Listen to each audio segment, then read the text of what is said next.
guys? This is Erica Weston with Fox Sports Midwest, and you're listening to my favorite St. Louis Blues hockey podcast, Let's Go Blues Radio.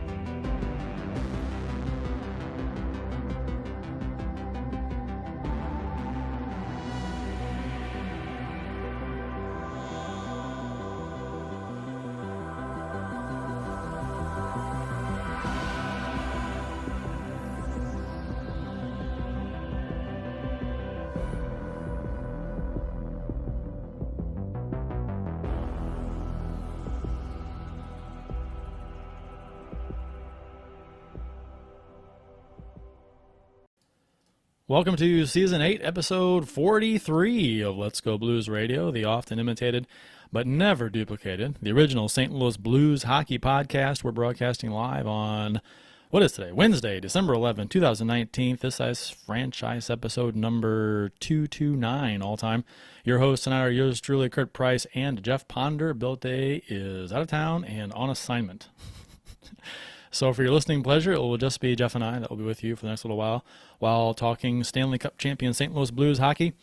To interact with the show on social media, follow the show on Twitter at LGB Radio. My handle is at Kurt Price. Jeff's is at JPonder94. And you know what? Give Bill a follow too. At Billy Blue Note is his. Also follow us on Instagram, like us on Facebook. You can check out our YouTube channel where you can watch past episodes. And don't forget to like and subscribe so you'll get notifications when we do go live each week. That is quite handy. The website is letsgoblues.com, where you can listen or watch past episodes, browse the fan discussion forum, as well as just get some cool t-shirts, mugs, and stickers, all St. Louis Blues themed, and proceeds go back into the show. So you're supporting the show by doing that. For those of you watching live right now on YouTube, greetings. Feel free to comment in the live chat on your right and my left. Stage right. This way. Stage that way. My left. Back. My left. Back and to the left. By the way, always on assignment. That's all you need to say. On assignment. He's constantly working for the show. Yes, he's always doing something for Let's Go Blues Radio, even if he doesn't realize it. He might be, as far as everyone else is concerned, he might be on assignment for his day job, but really, he's undercover for Let's Go Blues Radio. He's scouting other hockey podcasts for us. That's what he's doing. He's undercover. Yep. He's our New England Patriots. He's spying. Yep. Yeah. Yes. He is. Spygate podcast version. He's got a video camera. He's got the Google glasses going on. Mm-hmm. We got questions in the YouTube chat already. Was firing Peter DeBow the right move for San Jose? Slow down, Austin. Slow down. We'll get there. Austin's also he's fishing for something here. He says, my birthday is this weekend. Kurt, what do you think he wants us to say? I'm going to say happy birthday, maybe? Happy birthday, Austin. For sure. Happy 12th birthday. We have no idea how old 12th Austin birthday? is. Yeah, Nice. I don't know. Go to bed, son. You got school in the morning. You just passed your bedtime. My God, it's 9:30 p.m. Jeez. You're going to be tired in the morning. You're going to be crabby, not going to get up. Maybe I told you so in the morning. Having kids flashbacks. He says it's the 16th, actually, so he is a young man. He is a youngin'. Man, Yeah. He's, man, I'm 26, so that's like 10 years younger than me. I would never have guessed you over at 25. Yeah, okay. Well, you're blind. Yeah, a little bit. Oh, what's the phrase from Animal House? Fat, dumb, and stupid is no way to go through life, son. Something like that. Yep. That's right. What do you got on your hand there, Kurt? Oh, this thing right here, this old thing. It is it's a Stanley Cup ring. So. Whoa! What's it say on the sides there? It says O'Reilly, number 90, and then. Did you actually steal that from Ryan O'Reilly? I did. Actually, it's the. You think the O'Reilly Auto Parts store should be selling these? To be honest. make some profit. Yeah, why not? Sure. We have a special announcement, a preview for next week. Scheduled to appear on the show next week. Do you want a drum roll? Do you have a drum roll? Remember the drum roll we did a long time ago? We're pounding on the table, and the microphones were on the table, and you couldn't hear jack squat because it was vibrating the microphone so bad. Made the microphones vibrate, and we didn't know it at the time. And I remember you texting me saying, "Okay, never ever doing a drum roll again." Yeah, you couldn't hear what was being said while the drum roll was going on because it was like a rumble, like an earthquake. Let's just keep this going so people are like, "Oh, what's the announcement? Huh? We're gonna make you listen." We should just announce it at the end of the show. Tom Davis says, "So, Peter DeBoer." Tom Davis says, "Erica Weston?" Tom Weston. I'm like Erica Weston. That's right. We have Erica Weston. Tom Davis guessed it. Scheduled to appear on the show next week. Fox Sports Midwest radio TV personality and anchor and pretty much jack of all trades right now. She interviews fans. She's sometimes in the studio doing a commentary. She's done everything but actually be in the booth, I guess, calling a game, right? Mm-hmm. And we have said multiple times on this show, not just because she records our open, that we love the work she does. She's one of the best. And Tom Davis says he knew it. He should get a ring. Yeah, we'll ask Erica if you get a ring. How about that? You can have one. They're on eBay, and you can find them quite reasonably priced. We'll talk to her about how she got started in the business and how she her stops along the way and how she ended up here, and so that should be interesting to find out about that. So looking forward to that. That's great. She's fantastic. I've always appreciated what she does, and I think in the studio she's one of the best, at least in St. Louis. Does great on the Cardinals broadcast too, so it's going to be a lot of fun having her on and replace Bill. Oh, yeah, forgot about that part. We're not telling Bill yet. It's in the works. Austin Lynch also says that just thought I'd let you know PJ Cox from Blues Buzz blog called you guys washed up Blues fans, which that's hilarious. That is funny coming from. He's what, 19 years old, 20 years old. Yeah, and I I don't say things about a lot of other people on this show, but that kid is. He's a piece of work. Insert expletive here is all I have to say. You know what? He's a thief. He steals other people's work. And as an artist myself of sorts, yes. I find that very appalling. As a creator of original content, to go around and steal other people's stuff, and he basically admitted it. I think Game Time called him on it on Twitter and said, and he goes, "Well, I don't steal stuff anymore," and I'm creating my own stuff now, which he doesn't really. No, he doesn't. Yeah, his is funny because I think his original content is his game recaps are, "Hey, I don't think the Blues played as good as they could have tonight. What do you guys think?" And that's all it is. And then, so it's and then real in-depth stuff. Oh my God, I didn't think of that. Yeah. Wow, this kid's a genius. Whatever. I've said before. I mentioned his show on our show last season, I think, and about how he's just a. He's one of the. You had a disclaimer at the beginning of the show. I remember. Yeah, that. he's an awful.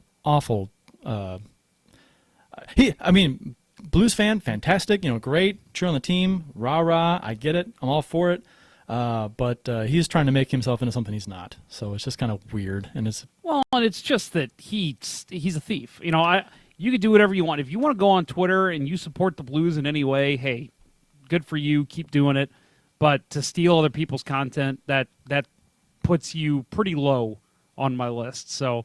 I'm surprised he hasn't released our podcast out and said, "Oh, look at me on doing this great show called We Went Blues Radio."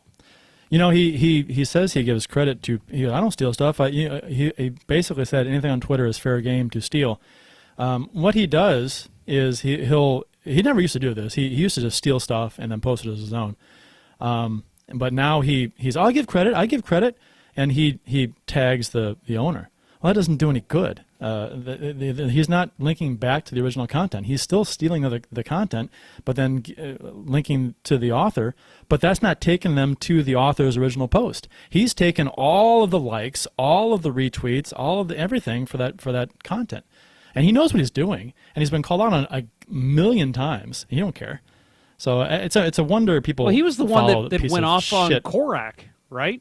He was the one that I think last year with Korak, he said something about how Korak's only there because of him or something, and Korak was like, "Who are you?" Yeah, didn't he have media credentials for something through KSDK or something? Yeah, So he knew somebody or something. Surprised me that he probably got him pulled pretty quickly. Yeah, I don't know. Yeah. So anyway, what is a washed up blues fan? What does that even mean? I don't know. So we used to be good fans, but we're not anymore. I mean, he's the guy. Oh, he steals content. He's the guy who promises giveaways and doesn't give away half the shit that he says he's going to give away. It's all a big ploy, and people are falling for it. So anyway, I don't want to talk about it too much longer. Yeah. We're already spent way too much time on this kid. So more Erica Weston talk. Yeah. No, that's man. She's gonna come on next week and be like, so let's talk about this PJ kid. Who? Yeah. Last name Cox. Yeah. No, I'm very excited to have her on. That's one of our bigger gets. I mean, obviously we've had some pretty solid guests on here, right? We have. He sounds like a degen from Upcountry. I saw Thank that. you, Squirrely Dan Dreheim. He is a degen from Upcountry. You tell Mr. PJ Cox. Can you call a guy Mister if he's can't even drink yet? That's kind of a stretch, right? So you tell him that the folks at Let's Go Blues Radio think he's a degen from Upcountry. He won't know what the fuck that is. Only if you watch the greatest show on television right now will you get that. No, and we've had some big guests on this show, right? I mean, we've obviously had Rutherford on a few times, Korak, Jillian Fisher, Bill Day. Bill Day every week. So yeah, this is very exciting. I'm happy to get Erica on the show and get her thoughts on the blues. Tom Calhoun was on a couple times. Calhoun, yeah, that's true. So anyway, Lance from the Drop Podcast. Lance has called in and been a participant a few times. Yeah, always He's some on the good back summer and forth interview with Lance. Yeah. What are you drinking tonight, Jeff? What's your official beer of tonight's episode? 229. So my buddy left this in my fridge, and Austin Lynch says, don't forget STL Stanley Cup Tracker. That's right. To be honest, that was one of our favorite guests we've ever had. She was a lot of fun to talk to. She was, and she was very good with the mic, very comfortable, she was fantastic. We talked about possibly having her on again sometime this season, so hopefully we'll bring her back. But let's get on to the beers of the episode.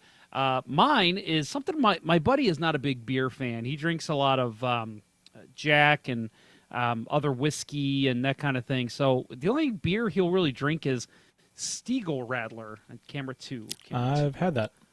Hang on. There we go. I have never had it before. It was left in my fridge, and I decided to give it a shot. But Austin Lynch, favorite guest, but you forgot to mention her. Yeah. Sorry, Natalie. Stuff gets forgotten. There's just so many. Yep. There's just so many great shows we've had. I'm just kidding. But no, this is it's a grapefruit flavor. I don't know how you would describe. I mean, it's malt beverage. It's carbonated. Orangey. It's not bad. It's okay. It's not really my cup of tea. This is the first time I've had it. Okay. And Winning Unlimited, who, by the way, is our friend Adam Gold, another former guest of the show, Adam Gold. Mm-hmm. He says, try Stiegl with champagne. I might have to do that. That's interesting. Do you actually mix them together, or do you drink them? You have a glass of Stiegl, and then you drop like a shot of champagne in it, or what? Yeah, I'm wondering. Answer me that. Riddle me that.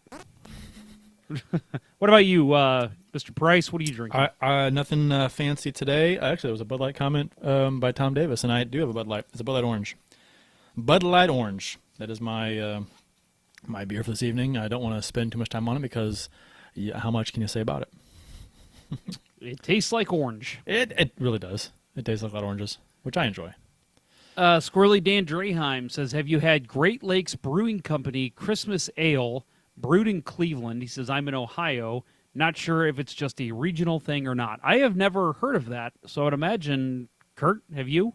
I have not. Great Lakes Brewing Company? I have not. I had. I would love to try some. I had Shiner's Cheer, Holiday That's a good Cheer one. last week. Yeah. That's big in Dallas. That's where it's made in Texas. And when I was down there, that was on the shelves of every store that wasn't part of the Dry County. What is it? Jack, vodka, and pink lemonade all together? Yes, I know I'm underage from Austin Lynch. Okay. Well, I mean, that sounds I pretty never good. drank when I was 19. Let me Sounds tell good. you. You gotta get a running start when you hit 21. You gotta hit the That's ground true. running when you're 21. You can't just start like when you're 21. You have to build up a tolerance. So My favorite was on my 21st birthday, because I was literally the first one of all of my friends to turn 21. All right, fine, I didn't have any friends. My parents took me out to the casino, and my dad was like, I want to get you your first beer. And I'm like, he's kidding, right? I mean, he knows. And I went up and I downed it super quick. And he's like, wow, I've never seen someone drink their first beer so quick. And I'm like, Dad, come on. You really think this is my first beer? Well, your first legal beer. And I'm like, yeah, this is by far my first beer. Oh, today in Blues history, courtesy of the @STL Blues History Twitter account, December 11th, 2019. So yesterday, though, we have December 10th, 2018 was the anniversary of the Robert Bortuzzo fight with Zach Sanford in practice. We thought this could easily, we talked about this on the show last year about how this could easily have been a motivator for the team because they were playing like complete ass before this. So it was something the team could have needed. It was like a shot in the arm, a wake-up call. It helped. I mean, I think I said it couldn't hurt the team any because they were playing like they were. But we talked about this before the show, Jeff, that caught some flack for that. Got laughed at for saying that it was trying to spin it into a good thing. Yeah, and I remember, I mean, there was a lot of people.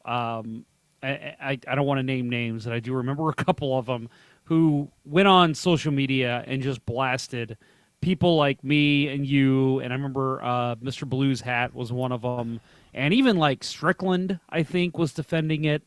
And some pretty notable Blues personalities were saying, "Hey, not saying that this is going to jumpstart the team to win a Stanley Cup," which you can make the argument they did.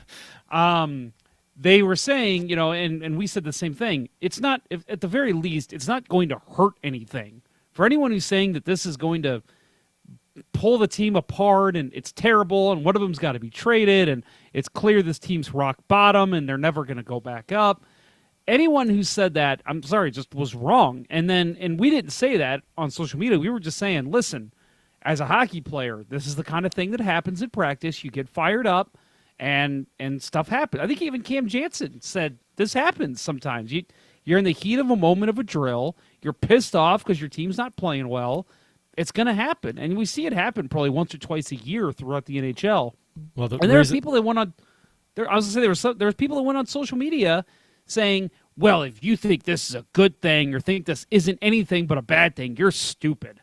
And it's just, I'm sorry, you don't understand the intricacies of the game if you think that this is going to tear the team apart. Yeah, I agree with you 100%. It was interesting because I don't know, this kind of thing, like you said, it happens. It was on video. That was the thing. Mm-hmm. It was caught on video so people could see it. And Sanford took 2 or 3 shots, pretty good ones. Yeah. So if the stuff's usually not on video, and it's not a big deal. It's not talked about because no one can see it. But this one was on video, so it was kind of a big deal and blown up. So, I was when I saw it, I was like, there's a lot of frustration in that fight. There's a lot of because of the way the team was playing, and I really thought that it was a wake up call. It could have been, and because it could have gone either way. It could have been a wake up call. It could have just gone downhill. We didn't know, But luckily, it was more of a shot in the arm kind of a thing. At least, it appeared to be. I mean, there's so much that went into the craziness that was last year. The coaching change, Binnington coming up, Tarasenko playing like himself, Bouwmeester playing like himself. It's hard to pinpoint any one thing, especially with all these things happening about a month before, within a month before the Blues really started to take off. But, yeah, I mean, anyone who's saying that this is terrible and it's going to pull this team apart, I'm sorry. That's not how hockey works because, I mean, you look at – I love the pictures of when the Blues won the Cup. Clearly, there's one shot, and I know you've seen it, and people probably, I think, were posting it yesterday, where they were all celebrating. You see Sanford just kind of standing there watching, and Bortuzzo come up and grab him, and they give each other the biggest hug. And it's just, because we forgot about that fight already. Like, well, they moved on the next night. Chances are they're having a beer that night, or the next day, or the next weekend, whatever. Mm-hmm. It's not. It's just it's a hockey player's mentality, and I think a lot of people just didn't understand that. It just boils down to the mindset of a hockey player. I mean, two guys could be beating the snot out of each other in a fight on the ice, and they'll hang out after the game, during an actual game. It's just the way it works. It's a bond there between hockey players. It's unusual, I guess. Yeah, and it's funny because to bring up the Ponder tournament that we do every year that we pitch on this show, this last year, and I know I mentioned it, somebody you know very well, Kevin Ragsdale, he went after somebody on somebody on my team. No. Yeah, in a charity tournament, yes. What? And it Ragsdale? was no. It was bad. It was bad. He went after him with a hip check in a roller hockey game in a charity tournament. And then tried to fight him, and it was this whole thing. And, my mom has watched me play hockey my whole life, and, of course, this is the one time a year where she actually shows up and watches us play. After the game, she's talking to my brother, and she's like, I hope those two don't come out of the locker room and fight. Oh, my God, I just hope they don't fight. And my brother goes, Mom, look at those two guys sitting right there. Literally, as he says that, my buddy John is sitting there, the guy he went after, and Kevin walks up, holding a beer and hands him a beer, and they sit there, they hug, and you see him kind of say, like, good game, good job, and it's just, that's how hockey is. We tippers flare, you get off the rink, and you just let it go. Jim Anderson said in the YouTube chat, my dad was friends with Kelly Chase when he was rooming with Twister over in Clayton. You guys remember when Chaser came back and they fought while still living together? I do, because yes, there was a joke about the too. rent, up in the rent. Yeah, that was, and when Chase fought Shanahan, when Shanahan was with the Whalers, I think sounds right.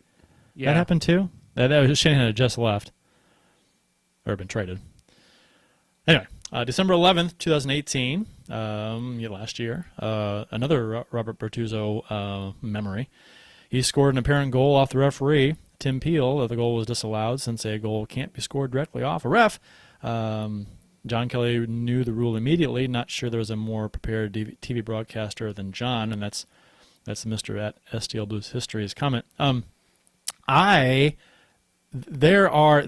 This is not, in my opinion, this is not a cut and dry thing.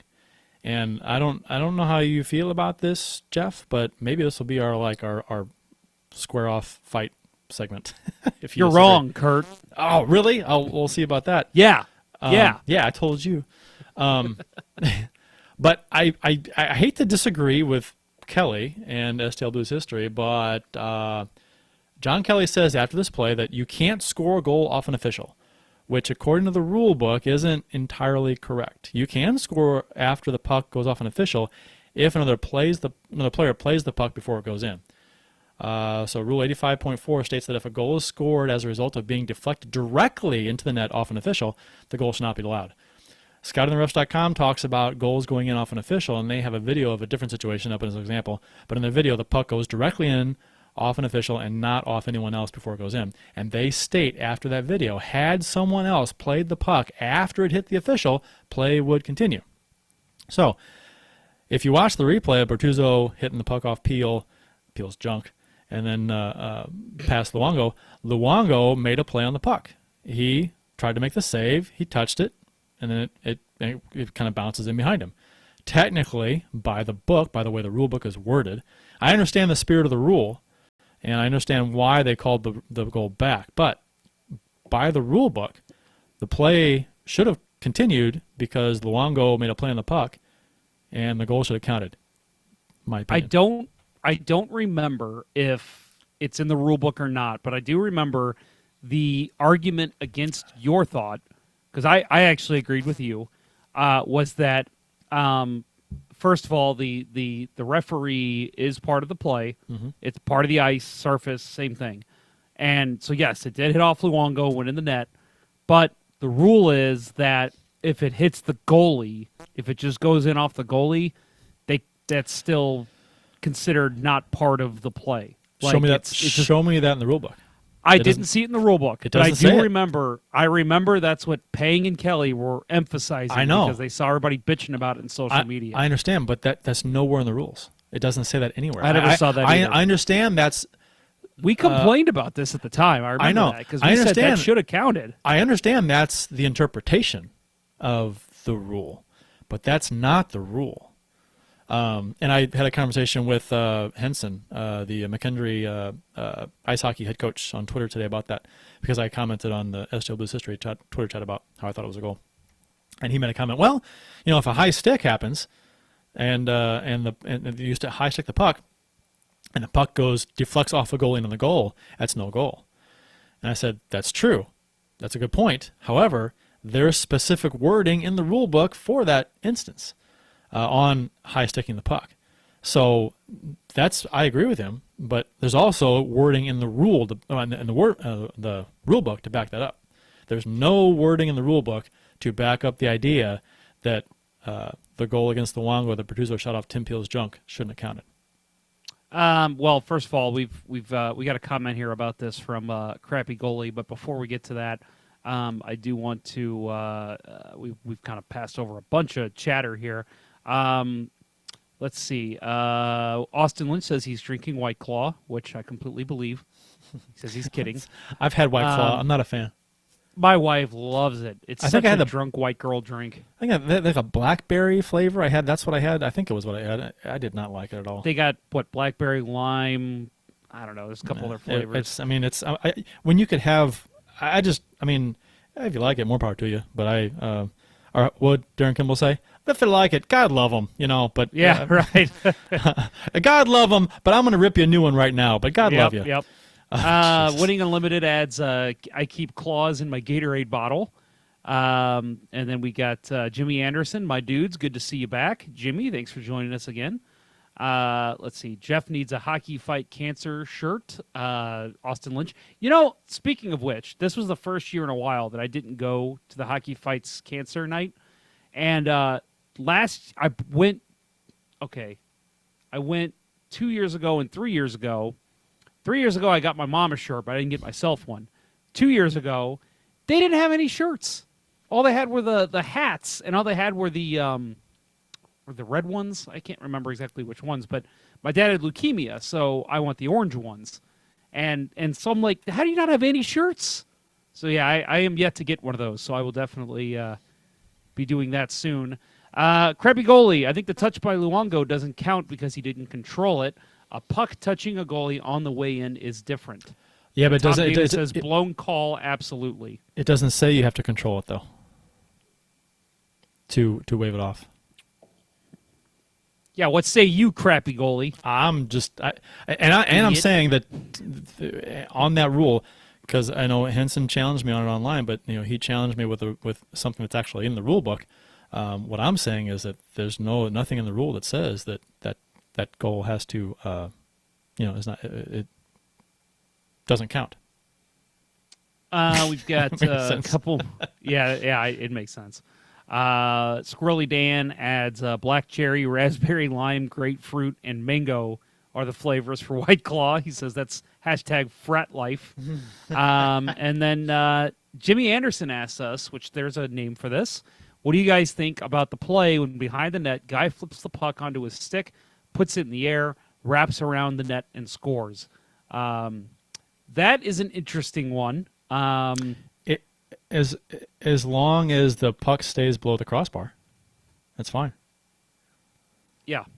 It's the Michigan play. It's fine. Yeah, and I'll say that, yes, the Michigan, by the way, yes. I will say, in the NHL, you do whatever you can to score. I am 100% okay with it. Was it Svechnikov that did it a couple weeks ago? Hey, you know what? You got a goal. Good for you. 100%. Do whatever you can to put the puck in the net. When it happens in men's league, that happened to a game. We were down 6-1, and a guy scored with 10 seconds left to make it 7-1. He did the Michigan, and he knew right away, just skate off, don't shake hands, because he was going to get clobbered. You don't do that kind of stuff in men's league. But, yeah, in the NHL, do whatever you can to put the puck in the net.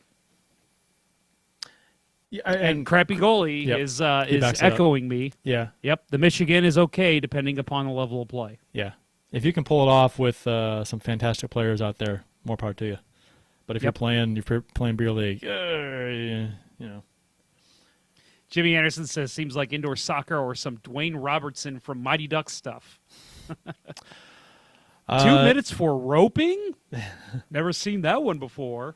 December 11, 2006, the St. Louis Blues fire Mike Kitchen as head coach and named Andy Murray as the new head coach on December 11th, 2006.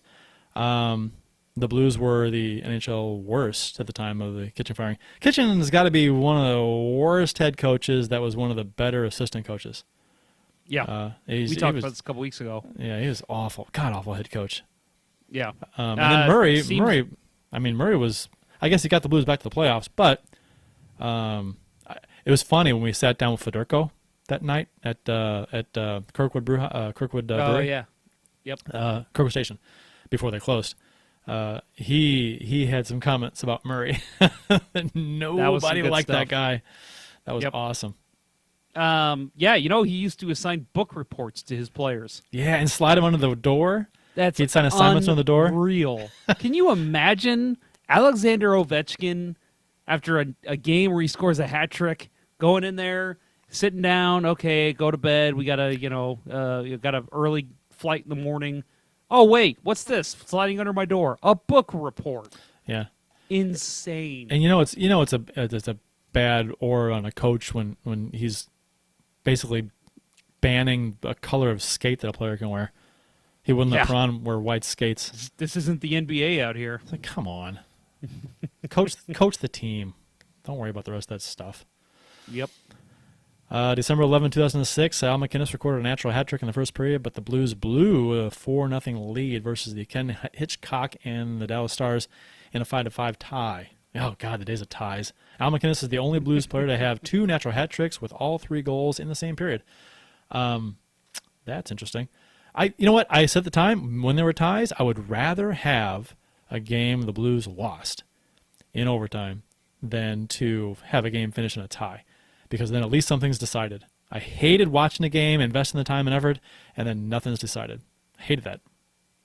It didn't bother me as much as it bothers other people. Is this what we're going to argue about? God damn it, Kurt. You're a moron. You don't know shit.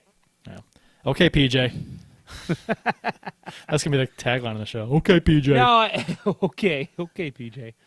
No, it never really bothered me. I mean, I always thought if it's a good game and both teams played hard and you can't decide which one was better, 1 point's enough. But I get it. I understand why people don't like it. What did you say that blew me away last year? Kissing your sister or whatever? You've never heard that before? Cousin? We ties like kissing your sister. Show. Ties like kissing your sister. I had never heard that before. Yeah. You blew my mind when you said that. I'm like, what is wrong with you? And you're like, that's a common phrase. It sounds like something you hear on Letterkenny, to be honest. It really does. It's like kissing your sister. All right, we let off last week's show with the following topic. NHL coaches are hitting the fan. So the first topic of today's show, NHL coaches are still hitting the fan. Dallas Stars head coach Jim Montgomery fired yesterday in a shocking, surprising move. Rick Bowness, who has served as the assistant coach since 2018, was announced as the interim head coach. On Sunday, Stars GM Jim Nill got a call about something he called a material act of unprofessionalism by an employee. As of yet, it has not been revealed who made that phone call. On Tuesday morning, he fired Jim Montgomery. So I guess between Sunday and Tuesday, Jim Nill played Columbo and did all kinds of investigating. Columbo. I mean, I can see Jim Nill going from That's office to office and making phone calls. Timely reference, Kurt. I mean, well, yeah, the 16-year-old probably not going to You get think Austin is? Yeah, I'll say Austin. Have you even heard of Columbo? a 70s Private Eye. You know, it was a TV show. It was popular. I mean, it was on Channel 11 when I was a kid. Wow. So I've got some. I do have some inside intel here. I know what got Jim Montgomery fired. Is it from the Finnish website? No, Oh. no. This is real. Okay. So at a team meeting, Jamie Benn, actually Tyler Sagan, brought in donuts for everybody, and Jamie Benn, the captain of the team, did not get one, and he found out later that Jim Montgomery went back for seconds before Jamie got his first. So that pissed him off. He went into Jim Nill's office and said, "It's me or him." And so Nill fired him. So that's what was against the value and standards of the Dallas Stars organization. Yep, you can't go back for seconds before somebody else get there first. Oh, It's not fair. I mean, really, I'm with you. I'm I'm with you, especially with it. you can't mess up donut day. You don't screw that up. Nill said he I conducted. couldn't imagine. Could you imagine if you were sitting in your office and you heard there were donuts and you went up and there was none left and you saw some fat little guy in the corner sitting there eating 2 or 3 of them? Well, that's like what's his name on I'd Office be Space, furious. not getting a piece of cake. Yeah. Nill said that's someone. Nill said he conducted an internal investigation, spoke with ownership, management, and general counsel, and determined the act was against the value and standards of the Dallas Stars organization. A source within the Dallas Stars Dallas organization said it is very clear this cannot be tolerated, and the organization had no choice but to fire Montgomery. So the stuff's getting the info's getting juicy here. You're like, what the hell did he do? Nill said his decision was not based on ice performance, and that there was no connection to any past or present Stars players. You're like, okay, that pretty much removes any player abuse issues with the Stars. And he wouldn't go into more detail out of respect for those involved, which is, again, that's another statement. It's like, oh, God, what happened out of those involved? And so Nill, so that's almost something embarrassing to somebody. So Nill did say there is not an ongoing criminal investigation, so it's not criminal. He also said it had nothing to do with the recent points laid out by the NHL at the annual Board of Governors meeting, a meeting Nill said he didn't attend because he was conducting his internal investigation. So how does he know? That's good. Nill also clarified that the event in question happened a few days before he got the phone call, and he wouldn't divulge who made the call. The firing blindsided just about everyone on the team. So, with all the secrecy surrounding this, and Nill saying that no current or former players are involved, and it has nothing to do with the NHL zero tolerance statements made the day before about coaches abusing players, and there's it's not illegal in nature, and no criminal investigations are ongoing. What the hell did he do? Did he? I mean, this is total speculation. I mean, there's a Finnish website that said they had inside information that it was alcohol related, something where I don't think they went into detail on that, but then you think, did he show up drunk off his butt somewhere and embarrass the owner or who? And I don't know. Was there some level of? I was thinking sexual assault at first, but then do you think there'd be a criminal investigation then? Well, if it's alcohol related, you would think that Brett Hull would have been fired a long time ago. That was back in the days when you could do that stuff, and nobody seemed to care. Maybe he masturbated on someone's desk. Maybe that's what he did. Wow, that's an interesting one. What if it comes out as that? I will buy you a year's worth of beer. Or maybe he had sex with his secretary. Was that wrong? Polda Costanza? Should I not have done that? I tell you, I got to plead ignorance on this thing, because if anyone had said anything to me at all when I first started here that sort of thing was frowned upon, because I've worked in offices, and I tell you, people do that all the time. Who knows? I mean, it could be he had an affair with somebody in the office, or some high-up affair, or with a player's wife. That maybe he had an affair with a player's wife, which God, would the be balls insane. on that. The balls on Montgomery, that? if he had an affair with a player's wife. Who does he think he is, like Shanahan? Yeah. Well, I would think we'd be remiss if we didn't call out Jim Montgomery, former Blue and former Missouri River Otter. So crazy to see. I liked him as a coach. I know that there was a little bit of... What number was he here? Don't tell him. Do you know it? Yeah. There's a reason I know it.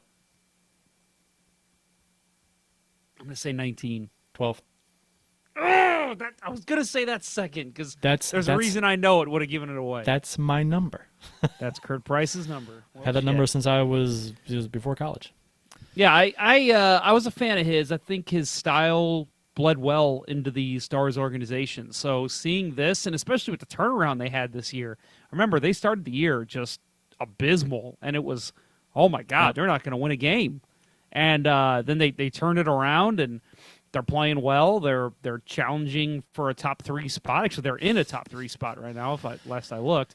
And to think that they just had to fire their head coach over something. I mean, They won 3 in a row. They're like what 5, 6, 5, 3, and 2, something like that in the last 10. They're playing something close to that. They're playing good. So it's not on ice related. And it's so it's like total speculation. And so you've got possibilities are, it's a sexual thing or affair with somebody that he shouldn't ought to have been having an affair with, like a donut thing, like the donut thing, of course. like Harry Carey was rumored to be having an affair with Augie Bush's wife. And that's why he was fired from the Is Campbell that Expo. rumor or is that fact at this point? Is it fact? I don't know. I've always accepted it as fact. I always thought it was I never thought it was confirmed. I thought it was like a rumor. Huh, maybe. I could be wrong. And let's see. Jimmy Anderson says no. Austin Lynch says, "What's the level thing?" What does that mean? Are you seeing that weird bot in there in the YouTube chat? No. I've never seen that before. There's a bot in there. It's called a Bortuzzo. You're not seeing that? You just have oh.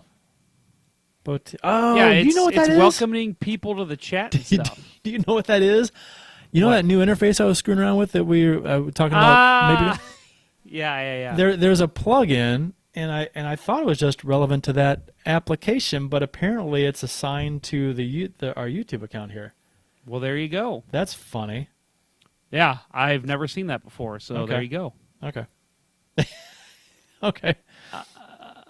Interesting. I like Tom Davis's suggestion here. The Stars coach spoiled the ending of the new Star Wars movie. That's why he was fired. Whew, man, you know what? That is grounds for firing. I'm with that. Yeah. Was it the the Rise of what was the new one that came out where the Rise of Clay Aiken. Where The Rise Kylo of Ren, Skywalker is the new one. No, but the Return of the Jedi. Kylo Ren and Han Solo have their face off. That's why am I drawing a blank on that too? I don't know. Episode 7. But anyway, it doesn't matter. I was in line to watch this, and the newest hope. Somebody in line said, "I can't believe."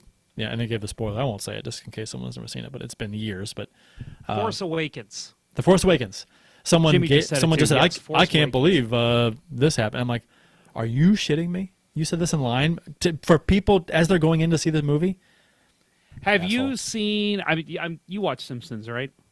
Oh, there's not anymore. There's a great one of Homer and Marge on their first date, and they're walking out of Empire Strikes Back, and there's a huge line of people they're walking past, and Homer goes, "Wow, I can't believe Darth Vader is Luke's father." Yeah, and everybody's like, "Oh, come on, man, what the hell?"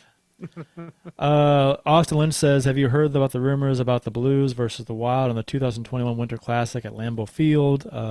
I heard them. Jeff, I assume you heard them too. Yeah.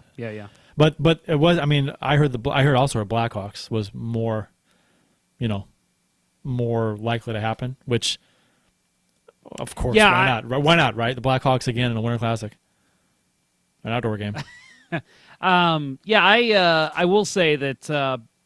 A source, I'm going to be that guy, a source that I talked to with the Blues confirmed, that he's heard the same thing. But I said he, so we know it's not Erica Weston. Which same thing? The same thing about the Blackhawks or the Blues? With both. that he confirmed, yes, the Blues are being basically considered, but it's most likely going to be Chicago. Which is a joke. I mean, Yeah. at least when they were all in all these outdoor games, at least when they were when they're doing that, when they were good. Now they've been in 45,000 of them, and they suck. Nobody in the country wants Chicago in an outdoor game, and I'm talking, and a lot of Chicago fans don't either, because they don't win them, they lose them. And you see Chicago fans, oh my God, not another one. We don't want to do this again. We never win these things. And most of the Hawks fans don't want it either. Who wants this thing? It's crazy. I don't get it. They keep going back to the same. I mean, we're seeing this year a little bit of a change, and it's okay, cool. Let's keep that rolling. And I mean, yeah, maybe Minnesota gets one that's exciting, but why Chicago? Give us. I know that they want it to be a U.S. market, but Winnipeg is a great rival of theirs. Let's see Minnesota Winnipeg. I think people would enjoy that. Minnesota Dallas. Yeah. I mean, that's a. Why is that not a thing? We had some good topics in here in the YouTube chat just being thrown out, and I was like, Jesus, we could do a whole show on some of this stuff. Yeah, we could. What do you guys think was the worst PR thing the Blues have dealt with? Mike Danton? I'm like, that's a good one. I mean, it's hard to get much worse than Doug attempted Gilmour murder. was pretty bad. Yeah, but that wasn't a situation where someone was hiring somebody to get somebody killed. That was a wrongful accusation. Danton was, again, if you haven't listened to it, folks, I'm going to plug the show here. Go back to the summer interview series from the summer of 2018. I had Andy Strickland on, and Andy talked about that and how he covered it, because it was a national story. Everyone was talking about it. Yeah. And he said that it was weird because he's a hockey reporter sitting in a courtroom covering it like a court reporter. Yeah. So yeah, I mean that probably is number one. There's a couple that we could mention here. Crappy Goalie Says Almost Moving was probably the worst, but that's not really a PR disaster. That's more of a let's keep this quiet and hope we can get another owner in St. Louis. Yeah. But, although is number one. Although, you know what? It wasn't. I don't think it was near as big a deal as it would have been today. But the almost moving thing, the part where they didn't send anybody to the draft that year, they locked the doors. The team had like 3 employees, and that was it. They had they basically barricaded the entire arena. Nobody could come in, and they sent no one to the draft. And that, if that happened today, that would be a PR nightmare.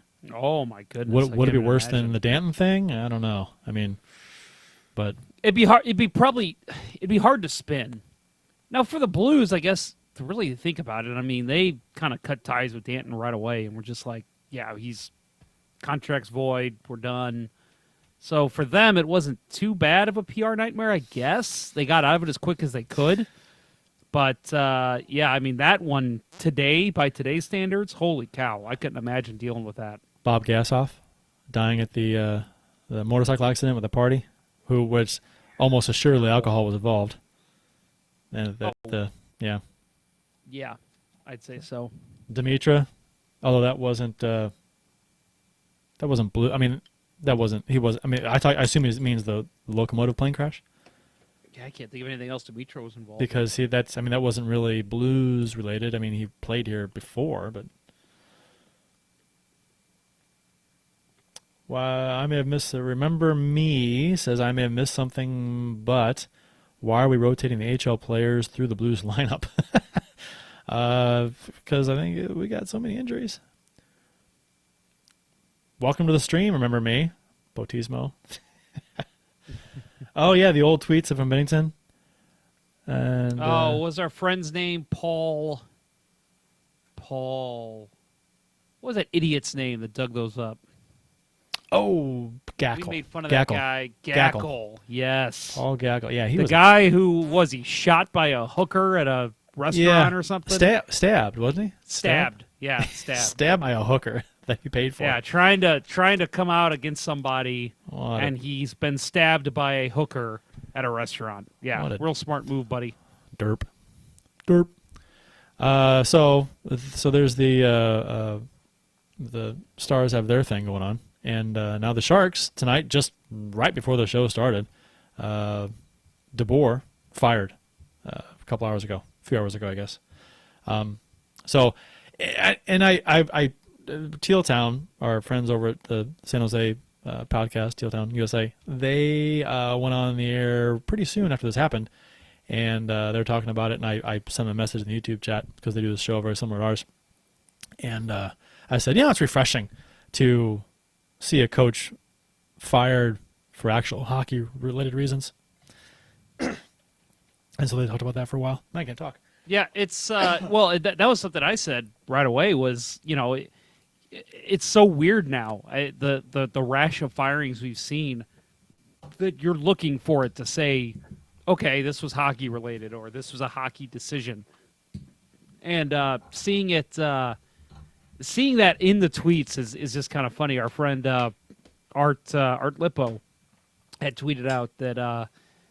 He's just like, it's weird that we have to mention that now, whenever a coach gets fired. Yep. It is weird. It's strange because before it was, well, yeah, they're, off to a bad start or, they're not, it's clear that he's doing this incorrectly. And they, like the Ron Hextall firing with the GM, that he had a different view than the owner had. And what's funny is when that stuff's usually pretty clear. But this one, it's like, now it's like, okay, what was he fired for? It might not be hockey related. Well, when you sent me the message, I was like, and you said that DeBoer was fired, I read it as it's not hockey related. And I'm like, are you shitting me? Another one? Yeah, another one. Yep. I misread it. And I was like, oh, okay, it is hockey related. Yeah, well, the only reason I knew right away that it wasn't was I think it was The Athletic. I get a tweet update or messages, push notifications from The Athletic, and it said the actual push notification said Peter DeBoer fired by the San Jose Sharks for hockey reasons in quotes. Yeah. And so I'm like, oh, well, at least I know he didn't do anything illegal. The speculation is going to be right. It's Yeah. not. That's why they had to clarify that right away. So no sex scandal, no abuse of players, no rumored alcohol abuse. So a slow start for San Jose to the season. They're 15-16-2. 32 points, lost 3 in a row, 4-5-1 in the last 10. They're 4 spots out of the second wild card, which is 5 points. So, yeah. There's plenty of time for them to turn it around. It's but 5 points. It's 5 points. As, but they got to leapfrog over, 3 or 4 teams. So yeah, but, I mean, you look at, what Lance DeScott said of the Puck podcast, the Drop podcast, responded to me. And, he brought up that, yeah, it's not really his fault when you've got a group of aging veterans that they keep bringing back, holding on to bring back Marlowe, and you got Thornton and signing Carlson to a ridiculous contract. Most Sharks fans would tell you they don't have a goalie. I mean, it's a lot of it's on the GM, but I think at the same time, we pointed out a lot of mistakes DeBoer made in the playoffs last year. It was at Game 5. Erik Karlsson seriously looked like he had probably should have been in 2 casts, and he was out there skating. Before that, looked even like a broken man. The way he handled hand pass skate was awful. I mean, and Berube took him to school on how to handle that. Yes, he did. Or, no, I'm sorry. DeBoer didn't really have to handle hand pass skate. After the way Berube handled hand pass skate is the way DeBoer should have handled some of the questionable hits that they received later in the series. So they handled that very poorly. The Petrangelo one especially. So on Pavelski. He was not. He was not. Just whined. He whined a lot, and I remember when he was in Jersey, people in Jersey when they were calling for his head were saying, "God, all this guy does is whine to the media." So seems like he brought that to San Jose, and I think people just probably got tired of hearing it. We talked a little bit about the Athletic report of the Minnesota Wild are their front runner to host the 2021 Winter Classic at Target Field, home of the Twins. If the Wild get the Classic, ESPN hasn't learned the Blackhawks, Blues, Avalanche, and Jets are in the mix as potential opponents. So, but I think, like we just talked about, that the Blackhawks are the front runners. Yeah, I think it's pretty much going to happen. Even though literally almost no one wants them in the game, fan-wise. Yeah.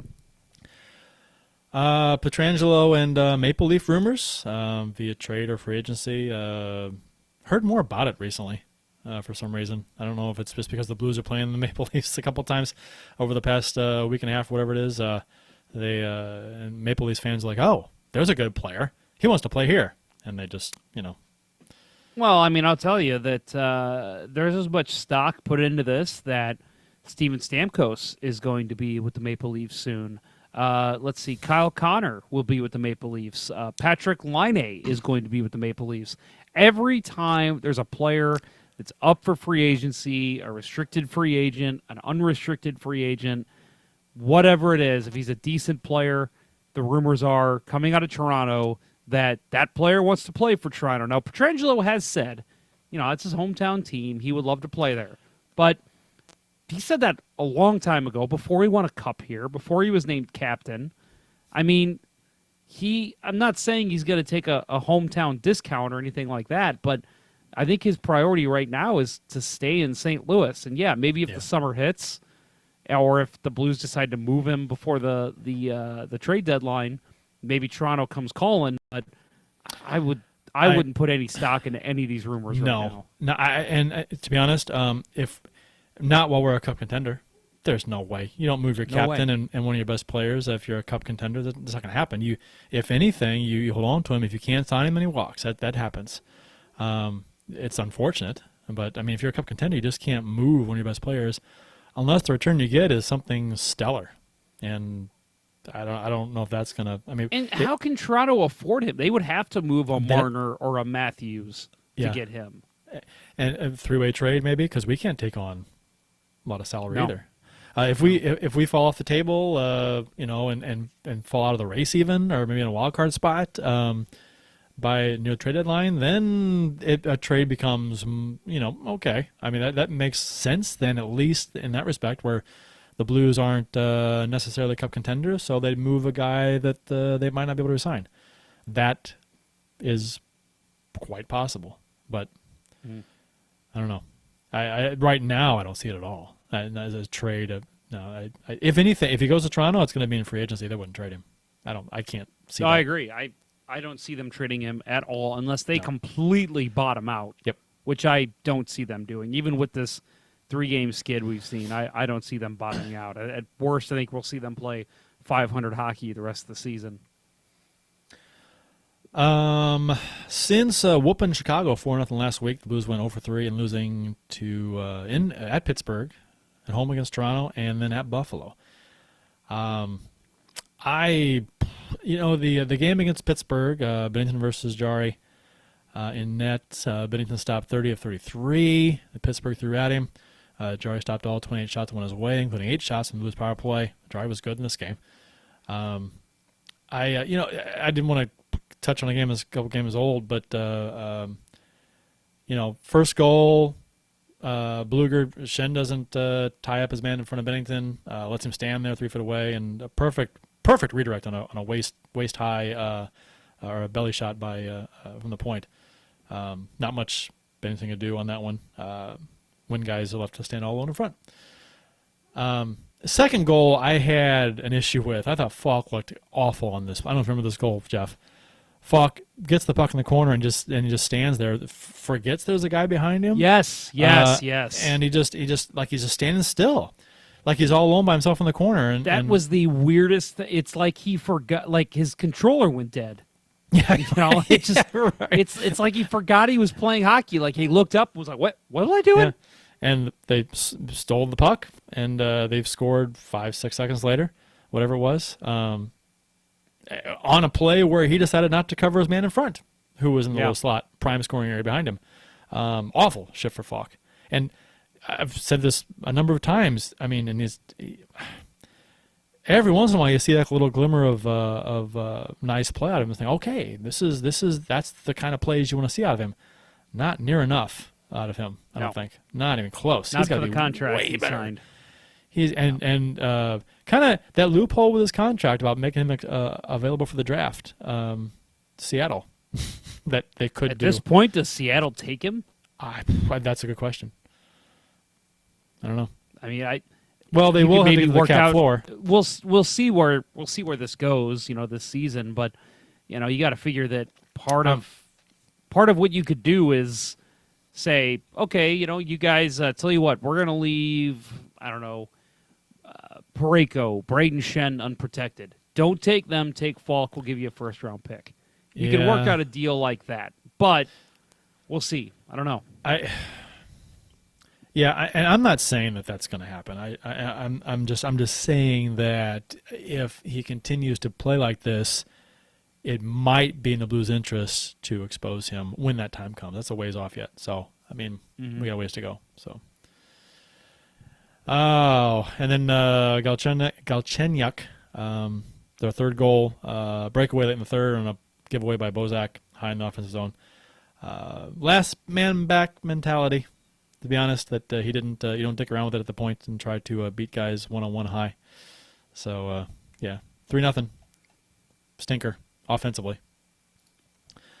Against Toronto, 5-2, Blues lost. Bennington versus Anderson. Five goals scored in the first 13 minutes of this game, which not a good game for Bennington. No.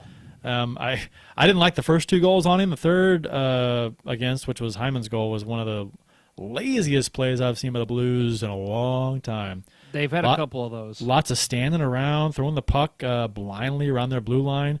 It's intercepted, and they come in 2-0. I mean, that play, I was like, what the hell just happened? It's like Shen was just straddled the blue line, like he thought play was stopped even, because he wasn't even moving. He was like straddled the blue line, just standing there. Petrangelo's against the boards, not moving, and who gave it away, Perron or Bozak? I think it was Perron, I want to say. Okay. It was terrible. Awful giveaway, and then they come in to score on a 2-0, which is like a gimme. That was bad. Spezza got the 4th goal for Toronto on a power play, screen in front off Bennington and in. I mean, hard to tell if it's on Bennington or not, but that was it for him, which I thought they left him in 1 goal too long. I thought 3 goals in that short a time span to start the game. I agree. I thought get him out. I do see what Berube's doing. I think he's trying to work out of this. Don't let this ruin your night. Get yourself out of this slump. Come out big and have a good end of the game. And then the last goal went in, and it just said, yeah, it's not your night. I was thinking? I agree with you. They should have pulled him before. I was thinking that he's got a situation here because he's got Bennington playing at home, and Bennington's not playing very well. And do you bring Allen into a home game? Yeah, that's I true. thought, is he going to do it? And then he doesn't take him out for the 3rd goal, and the 4th goal happens. I'm like, you got to take him out. You can't leave him in. It's just one of those nights. Yep. And 4 goals on 8 shots. And like I said, I thought he should have been pulled after the 3rd goal. Not that it would have made a difference in the game, probably, maybe not, but still, there's a chance, but I agree. Yeah, sure. I think for his sake, and just because Allen's played well enough, it's not like you're throwing out, I don't know, Greg Millen or Vincent Riendo. I mean, you're putting out there a quality goalie who's played well lately. Yeah, but not at home, which is the thing. And that's what I'm saying. We've talked about how he needs to start getting into some home games. Get him in there a little earlier. Maybe it builds his confidence at home. I got kind of not attacked, but ridiculed on Twitter the other day, last week or whatever it was, saying that at some point the Blues are going to try and get him into a home game. When's that going to be? And we talked about it on the show. They have to. Yeah, I mean, you got to. I mean, he's got to play at home eventually. And I speculated, when's that going to be? At what point in the schedule do you start him at home? And people were like, "Oh, you don't fix what's not broken. You play him on the road." And I'm like, okay, but what if Bennington has a crap game and you have to get him in? I don't know. And Allen played well. He came in and played fine. Gave up a power play goal midway through the second to Matthews, his 2nd goal of the game. And that was it. I didn't, Braun added his 12th of the season early in the 3rd. And then everyone is hoping for this Wednesday Night Wonder Part 2, right? To come back against Toronto when it was 5-2, but no, it didn't happen. Anderson played well. Bennington did not. No. And, we've talked about it. You're going to get games like that where your goalie's just not top-notch. Your scoring's not coming in at a great time, and it's going to happen. It's just a shame it had to happen on home ice with all these away games that we're seeing in a row. Thankfully that it doesn't happen that often with Bennington, that kind of thing. So No, and that's the difference between, I hate to make this comment because Jake's playing so well. That's why he's been anointed the starter. yes, Because he doesn't have games like that all the time. And I knew this was going to happen because you go on social media after, and I should really stay off social media after a game like this because you know what you're going to see. 100%, sir. You're gonna see. Whoa, boy! If Jake Allen wasn't there for this, he'd be getting ripped a new one left and right, and you people are giving Bennington a pass. I'm like, do you morons not understand anything about this situation? Allen gets the criticism. Now, he's played well this year, and we've said that, and I'm happy for him. I love it. He's playing well when he's been played. But the reason why Allen in the past has been ridiculed relentlessly over games like this that Bennington had, that Allen has had a lot of, is that he's had a lot of them. And he's had 2 months straight of them, crap like that. Worst numbers in the NHL over a 2-month span kind of performance. And it's kind of up and down, and he always dips back into this shitty cycle. And this is over years, his entire career here, basically. And that's why he gets ripped, because fans are tired of that cycle. It's like, God damn it, Allen. That's why, and Bennington has not had that. He just won us a cup. He's been one of the best goalies in the NHL since he took over last year. I heard an interview with Chris Kerber today, and they asked him who's representing the Blues in the All-Star game right now, if the All-Star game took place this weekend. And, he listed, Parayko, Pietrangelo, or guys that would get some looks, Shen and Perron as well. But he also said you got to look at Jordan Binnington. I mean, he mentioned Jake Allen, but he's like, the problem is he's played 10 less games than Binnington. And Binnington, his numbers are fantastic. He's looked great for the most part, except for the Toronto game. And there was a couple games there early in the season. But, yeah, I mean, he's played at a very high caliber level for the most of the season. Yeah, and the game against Pittsburgh, I didn't really have any issues with Bennington's play that much. I thought he was okay. Yeah, there was. I mean, I didn't. Yeah, it wasn't a big deal. I didn't think it was a problem. He was all right. And then we played Buffalo last night, which was. Well, we got a couple comments here I want to go ahead and read before we get to that. Slow starts, no forecheck, terrible individual plays, very concerning. That's from Tom Davis. Crappy Goalie says, I've been a Falk apologist this year, but it's getting really hard to defend him. That's how I was feeling about Zach Sanford for a while, so I'm with you there, Crappy. Austin asks, are any of us going to the game on Saturday? I don't believe Bill is. Kurt, are you? No, I have the plans on Saturday night. I don't know how I'm going to work this because it's Blues Blackhawks. So, and I know it's not a rivalry anymore. I don't give a shit. It's still Blues Blackhawks to me. Right. So I'm going to try and I'm going to DVR it like I always do, and I'm going to try not to hear the score or whatever. So. We'll see we got an ugly sweater party we're going to. So, but it's at a hockey friend's house, so I'd imagine the game will be on. But obviously, it's hard to pay full attention to the game. But although there was a lot of hockey guys that go, and I think last year it was the same thing. There was a Blues game. I want to say they were in Toronto, and half the party was down in the basement just quietly watching the Blues game. And my buddy walks down. He's like, "Well, this is quite the party, guys." And I'm like, well, don't have it on the night the Blues play. I was at Four Hands the other night for when they played Tampa Bay and beat them in that barn burner of a game. So that was, and I didn't plan on watching the game, but it was on upstairs at Four Hands, so I ended up watching most of it up there, so in the background, which was fine.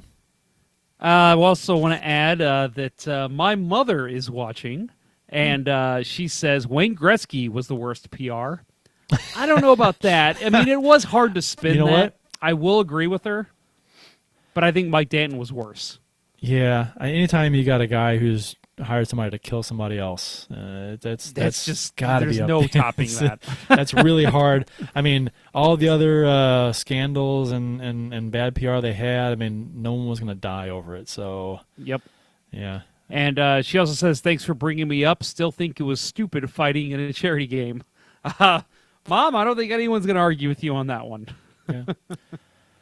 Heat of the moment type of stuff, I guess. And you get the right guys together and it's in the wrong situation, and you get what you get. Yep. So last night against Buffalo, Allen versus Olmark. Kyrou and Poganski get the call up from San Antonio for this game. Kyrou played in 16 games last year with the Blues. I thought it was funny on ESPN Radio yesterday during the day.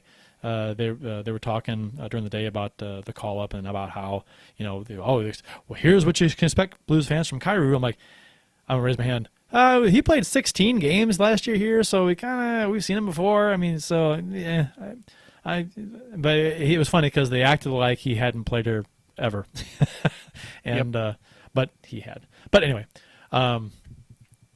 he played a whopping. I was gonna say, let's talk about Kyrou. He played he played 15, 13. Yeah.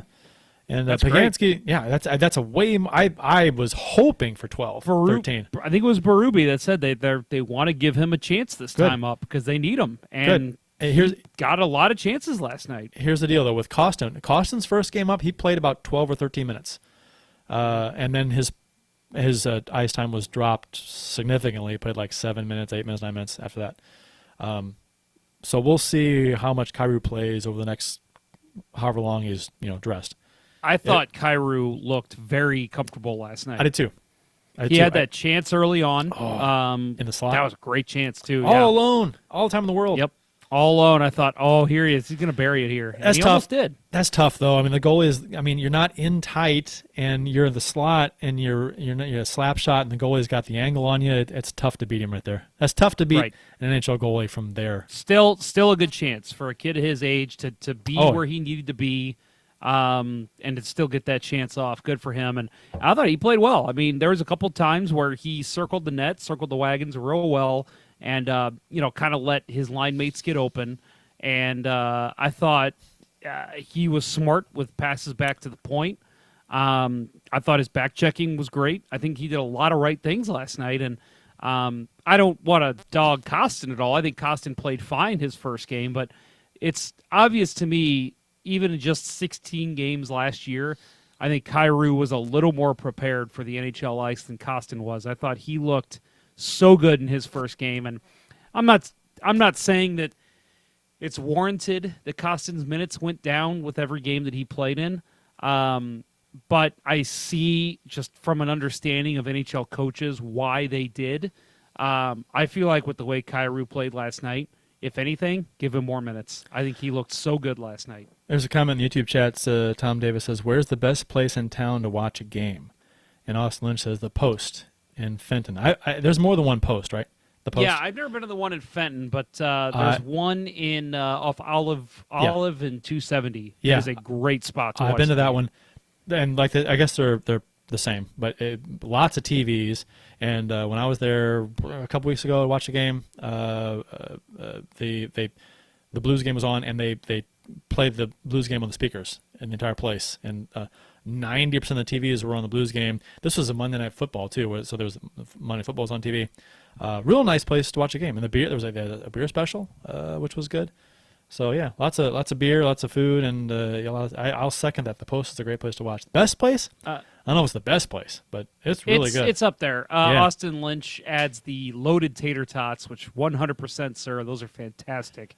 If you've ever had those. Crappy Goalie says Center Ice Brewery. Which and that's hard to beat too. Crappy Goalie's a friend of both of ours, and we've got a little event coming up that we're going to be at Center Ice Brewery with about 15 to 20 guys who play on our hockey team. So, it's a great spot to catch a game. It's in Midtown, right next to Pappy's. Great spot to catch a game. And Tom Davis says lots of fans. When I was there on a Monday night, there was a lot of people there watching. And Center Ice has on home games. It's interesting. Center Ice is packed on home games, and then they have a shuttle that goes. If you're not familiar with Center Ice Brewery, Tom, the cherry on top for Center Ice is that they have a shuttle that goes from the brewery to a free shuttle from the brewery to the game. So if you have tickets, go to Center Ice Brewery early, get a beer or two, and then jump on the free shuttle. You sign up for a shuttle, jump on the free shuttle, go to the game. Don't have to pay to park, obviously, and then you take the shuttle back. You can have another beer or two and go home. And free parking at Center Ice. So you can save like $20, $25 or wherever you park. So it's a way to go. Yeah, we've been there many times. We enjoy it, and we've talked even about doing a podcast there. So that's something we need to continue to talk about. I know Steve is very open to it, the owner of Center Ice Brewery. Great guy. If you're ever there and you meet a guy named Steve, that is the owner. He's a fantastic fellow. He's a friend of the show, been on a couple times, and love what he does with Center Ice Brewery there. Philadelphia and Colorado game. If Colorado wins this game, the Blues fall to second in the division, and they're up 2-0 on Philly. Just the third period just started. So I'm going to turn that on right now. Yep. Poganski played almost 6 minutes. Didn't notice him a whole lot. He wasn't out there much, but when I did see him out there, he didn't look out of place. I was not. I think he had a turnover at one point that I looked to see in the stats, and they didn't credit him with a turnover, but I thought he had one. I thought he was fine. There was one pass I remember he made that was a little off to the point and caused the puck to leave the zone. But that kind of stuff is constant. You're going to see that with every player. It's just I was looking for him. I was looking for Poganski when he was out there, and I said, okay, I'm going to watch him even when he doesn't have the puck, to see where he goes, what he does, how comfortable he looks on this line. And I think he's fine. He was okay. Again, it's a very, very small sample size. His first game, he's not really expected to be a Costin or a Kyrou. I'd say he's more of a McEachern type call up, where it's, hey, we just want a body who can hit, possibly chip in offensively in the bottom six. And, he was fine last night. I'd like to see him get another shot. With some players coming back soon, he'll be the first person to go back down. He will. But that's good to get his feet wet. He got the old stole his helmet and let him do a lap by himself when they took the ice.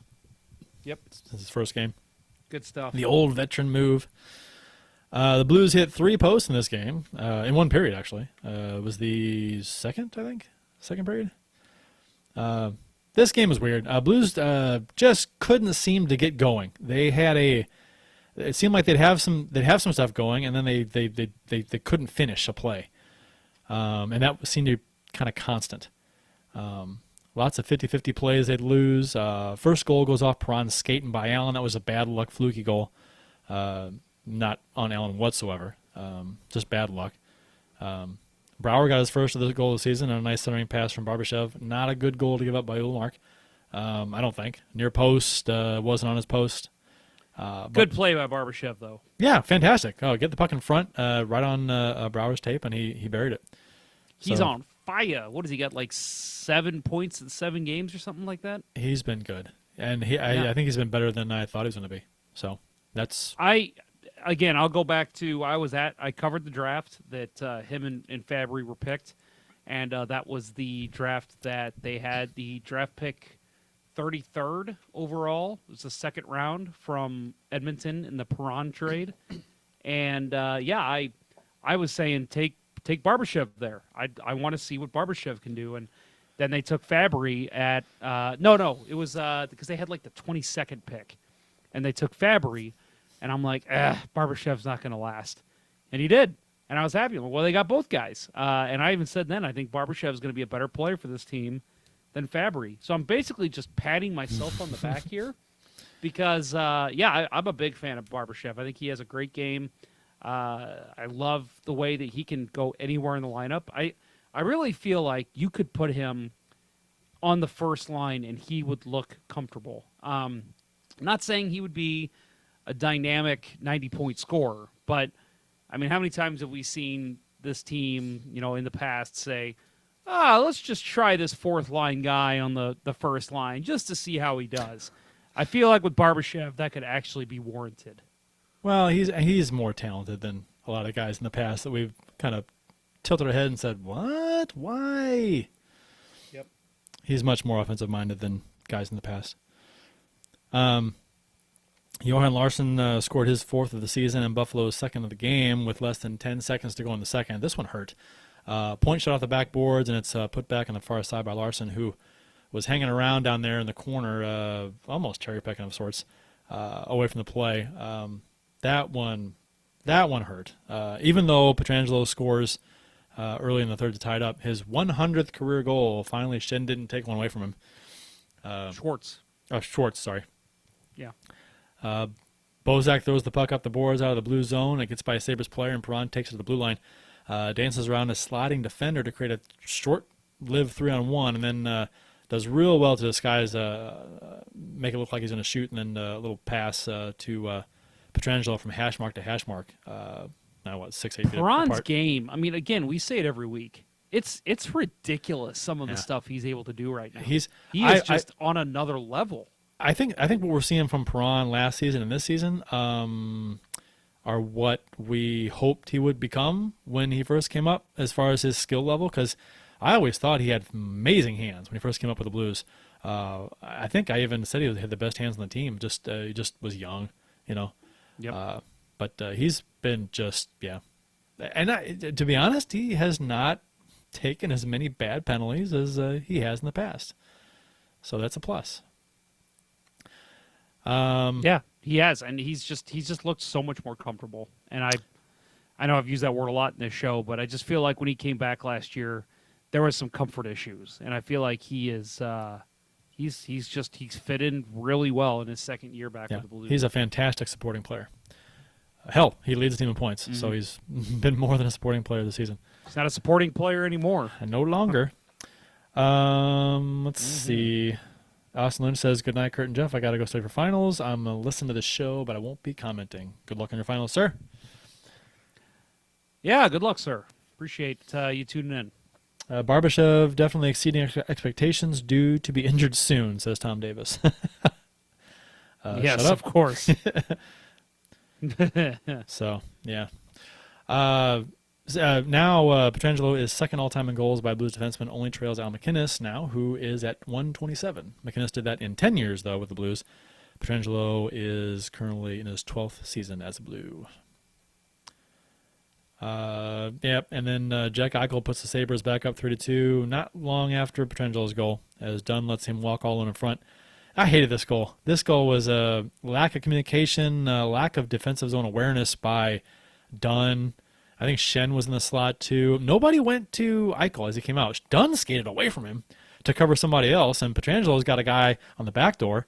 So it's like, what the hell's going on? And Eichel just walks in front. It's fucking Jack Eichel. What are you doing? So, and he scores, obviously. And then, yeah, I was not happy with that goal.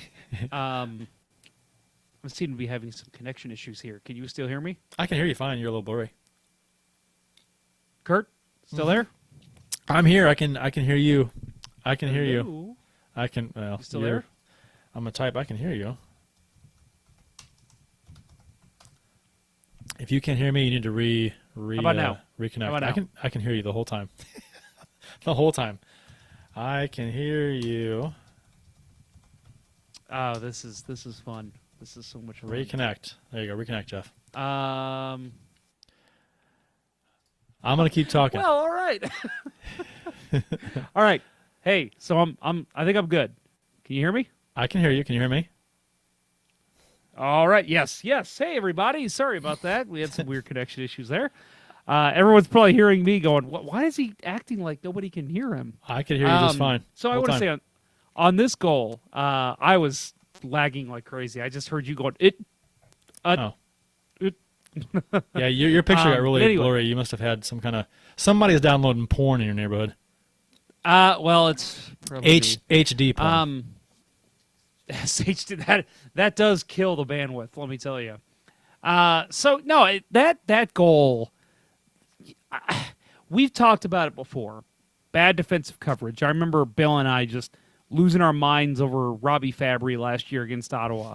Yeah. Gets inserted in the lineup and then makes a horrible play, and they end up the Senators ended up scoring in that terrible game where the Blues should have beat them because it's the Senators. And I mean, just this is one of those plays where you see Eichel behind the net, and I'll say Vince Dunn, that was not he was not in the right position. We've seen Vince Dunn make some skated poor defensive away. plays. Yeah, but I still say Robert Thomas. I know Thomas was thinking Dunn's going to go to this guy because he's Dunn's guy. but Thomas skates away too. Was Thomas in And the slot or was that Shen? Was it Thomas? That was Thomas. Okay. All right. Yeah. Thomas completely skated away from him. Eichel sees that, and let's face it, Eichel's one hell of a hockey player. He looks up and sees that and says, "Well, shit, I'll just skate right towards the front of the net until they come at me." And why wouldn't Nobody ever came at him. And why wouldn't he? Nobody ever came at him. And he just came right in, took a good shot on Allen, and beat him. I mean, it's not. And this is where I got some people that kind of got mad at me on Twitter because I said, "Yeah, go ahead and bench Robert Thomas." I say that, and I'll back this up by saying, this is why I'm not an NHL coach, because if that's Alex Pietrangelo, if that's Vladimir Tarasenko, if that's Alexander Ovechkin, and he pulls that crap, I'm benching him. I don't care who the hell you are. You let a goal scorer like Jack Eichel walk right in front like that, you don't deserve to be on the same ice as him. See, I would say I agree with you, but to this degree, bench him for like 2 or 3 shifts and then put him back out there. I'd be fine with that too. I wouldn't say bench the rest of the game or bench the whole period. I'd say 2 or 3 shifts. You're getting passed over, and we're changing lines up, and you're sitting, and he'll get the message. It won't take much. Once he sees he's missing a shift or two, he's got the message. So, Austin Lynch says, Kurt says, I don't know if I can call PJ Cox Mr. You have to be like 21 to be called Mr. yet. I literally said I turned 16 and I get called Mr. Well, let's be honest here. Mr. Austin Lynch deserves much more respect than Mr. PJ Cox. You gotta give respect. You gotta earn your respect that's given. And I don't think Mr. Lynch is I did it again, Mr. Is a thief or a liar. So yeah, he's all right. Now, if I find out you're a thief or a liar, I will retract the Mr. I would even give it to Eric Brewer, Mr. Eric Brewer. But PJ Cox, nah. No. You said Cox. It's a family show. Come on, Jeff. Sorry. Oh. Thomas should not have seen the ice for the rest of the game. Thank you, Tom Davis. Again, harsh. this is why He's one of your best offensive players, and you I know. You can't bet him too long. That is why, again, I'm not an NHL coach, and that's why I'm not even coaching kids anymore. Because I used to bench players for doing that kind of stuff, and parents got pissed at me. That would send a huge message that he's one of your more creative players, and a guy that you need. You're trailing in the game, so it's like, no, you weren't trailing at that time, but still, one of your best offensively creative players, and you bench him, and everyone's going to know why. And so at that point, he's got to realize himself that he's hurting the team by the way he played. So, yeah, I mean, that would send a big message, but I wouldn't do it. At least not unless it becomes a problem. Yeah, I mean, I guess that's kind of where you get into, I don't want to say Babcock because that's kind of the ultimate, but I'm just saying that you kind of get into that territory when you start benching players for stuff like that. And it wasn't all on Thomas either. Dunn. No, I agree. Dunn is your defenseman, and he vacates his half of the ice to go cover someone else, and leaves that dangerous scoring area open. I think I'm going to blame Dunn just as much as Thomas. So I think that's a play though where Thomas, being the center especially, that's where he picks up. I agree. Loose man. I agree that he should have picked up the area that was vacated, but I mean I don't. They even commented on TV on the other opposing broadcast about how that was Dunn's. Who was it? Pierre Maguire, which put a lot of stock in his commentary or whatever. But right. He was all over Dunn for that. I think both players lack of between the players involved, I think, is what we can say. Agree. Hotard 12 says, Ponder, you do that when we play hockey. Shut up. That's all I have to say to you. Yeah, but you don't get paid millions to play. True. I'm allowed to do that. You pay to play. You can do whatever the fuck you want. True. Buffalo added 2 empty net goals in this game, so it wasn't really as out of hand as the score may have implied. I have a question for you, Jeff, about the second empty net goal. Yes. We got a face-off in their zone with less than 10 seconds to go. We're down by 2. and Berube leaves Allen on the bench. Oh, pull him. What? Pulling him? 10 seconds, 9.7 seconds to go. You're down by 2. Face off in their zone. You do realize that goal differential is the 4th tiebreaker come the end of the season, right? You're just giving away goals. That's why you want to score another one. No, you're giving away goal. The chances of you giving up a goal are greater than you scoring a goal there. That's probably true. But I'm all for. No, you might be right. But I'm a crazy ass coach. I like being aggressive in certain situations with pulling the goalie. I'm all about that. But we weren't winning this game. We were either going to lose this game 4-2, 4-3, or 5-2. Those are the 3 scores. We were either going to score 1 goal with 9 seconds to go and lose 4-3, or we were going to no goals were going to happen, lose 4-2, or they were going to score 5-2. We were not going to tie this game. So I don't think pulling Allen was.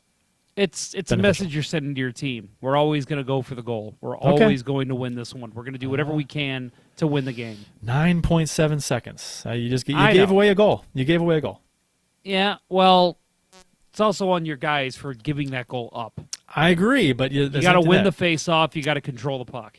I just no. Should have been more incentive for the Blues to control the puck. All I'm saying is before the face-off, I'm like, why is Allen pulled? We're not tying this game. We're going to have a goal. It's a 4th tiebreak.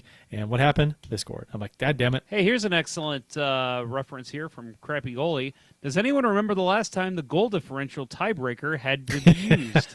I don't. That's a very good point. Has it ever been used? I think it has. I want to say, and I'm completely pulling this out of my ass, so it could be way wrong. Back when shootouts were rampant, I want to say there was once where the team had the exact record, same record in the shootout, same record in the regulation, same goal differential. Or no, and it had to go to goal differential. And I want to say that was like 08, and it was like Carolina and Philadelphia. I could completely making that up, but I feel like that is true. Please, anybody in Carolina or Philadelphia, back me up here. I'm trying to look it up. The NHL invented a tie-breaking extra game. No, I don't. I can't. I'm not going to spend too much time. Let's say if you want to spend some time, I have an announcement I can make. Nah, that's okay. If you want to look it up. What's your announcement? Go ahead. Make it. All right, I'll go ahead and make it. So you mentioned, I should have said this earlier when you mentioned that we were going to have a guest on next week. I have lined up a guest for the show. It's very, very cool, I think.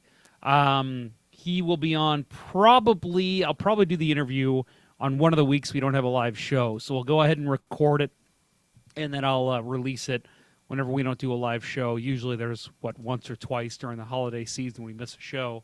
Former Blues goaltender Luko Pilka. Anybody remember that name? He retired last year because he had 2 surgeries in 2 years to address his hip dysplasia. He was 21 years old when he retired. 5th-round pick from the Blues in 2015.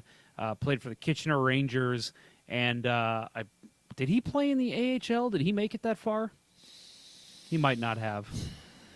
I don't know. I might have to look that up. But either way, he's from Illinois, I believe. So Blues were his hometown team.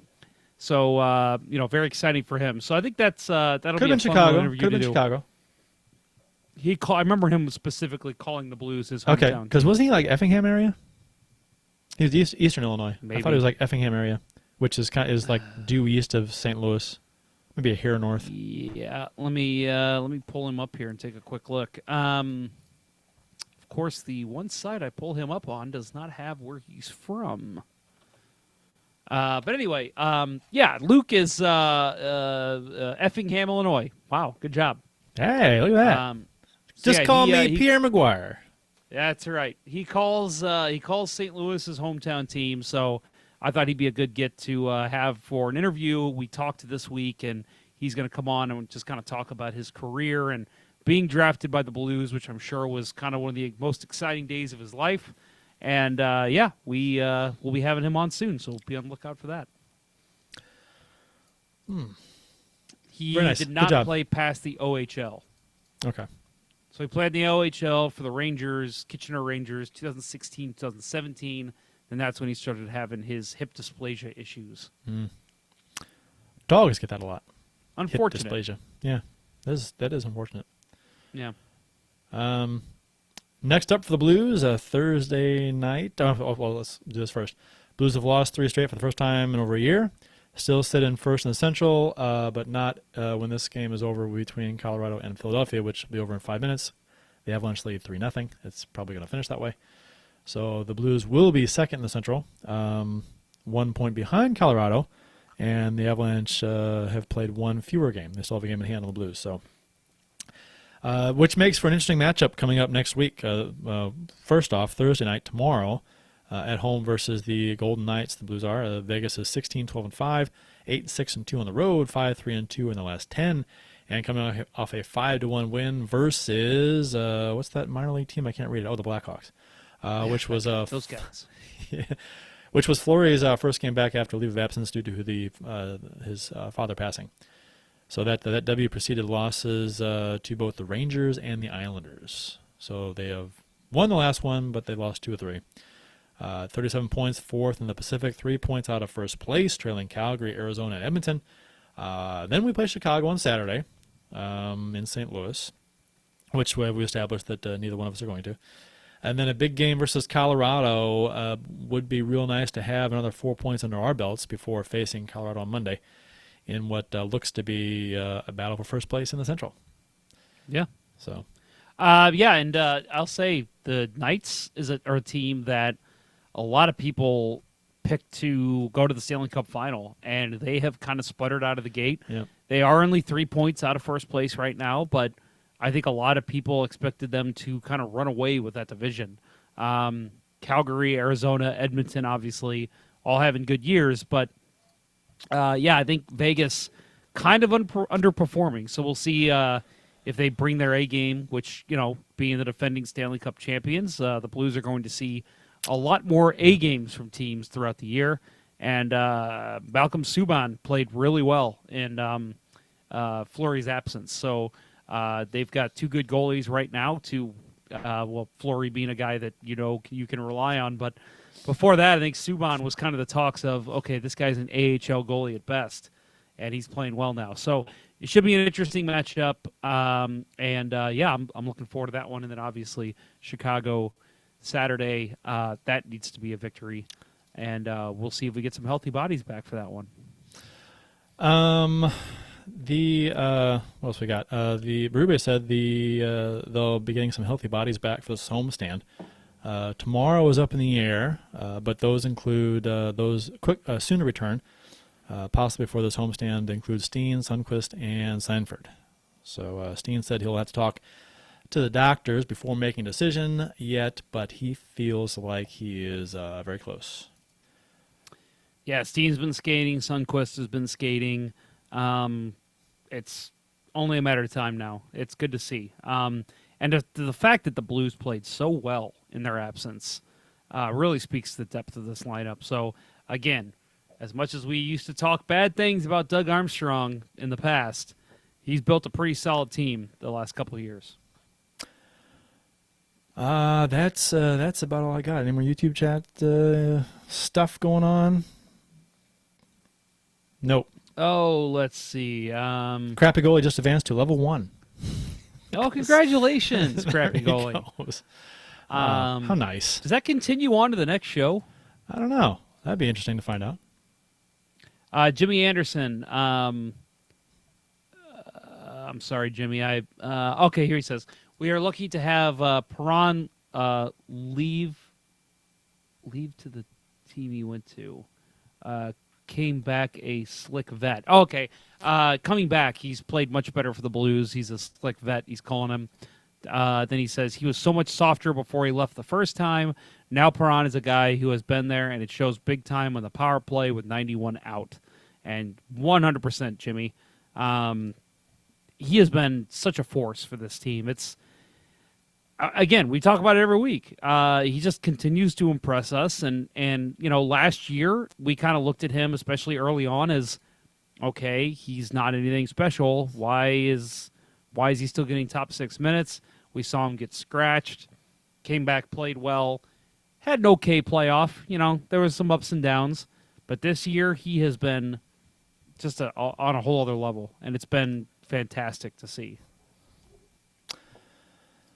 That's all I got. I think we're going to wrap her up, Jeff. Yeah. I hate long goodbyes. Yeah. Sorry for those of you who tuned in to see Bill. He's not here, but he'll be here next week, I'm sure. Yeah, I do believe so. He'll be here for the Erica Weston interview. I don't believe he would miss that. No. So for those of you who would. are still with us, yes, and you missed it early, we are going to have Erica Weston on from Fox Sports Midwest next week. That's the plan. What day That's is the that schedule. show?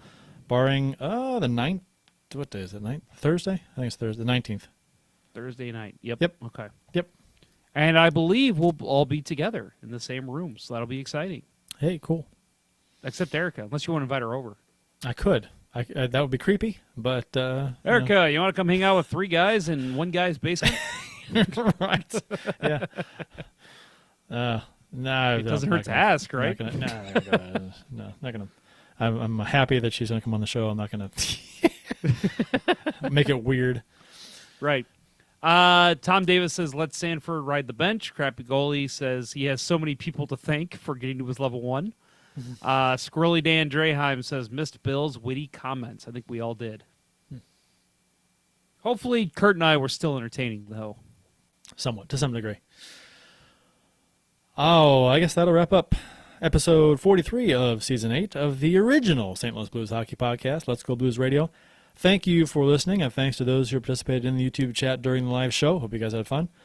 For Jeff Ponder and the MIA Bill Day, I'm Kurt Price. Until next time, everyone, let's go Blues. Let's go Blues. The Chiefs are at home tonight against Sport at the War Memorial at 8. Good seats are still available. A look at fourth. I think that went very well.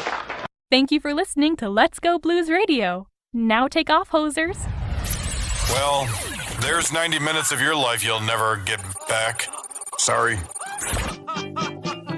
St. Louis Blues, St. Louis Blues. Have you heard the news about our St. Louis Blues?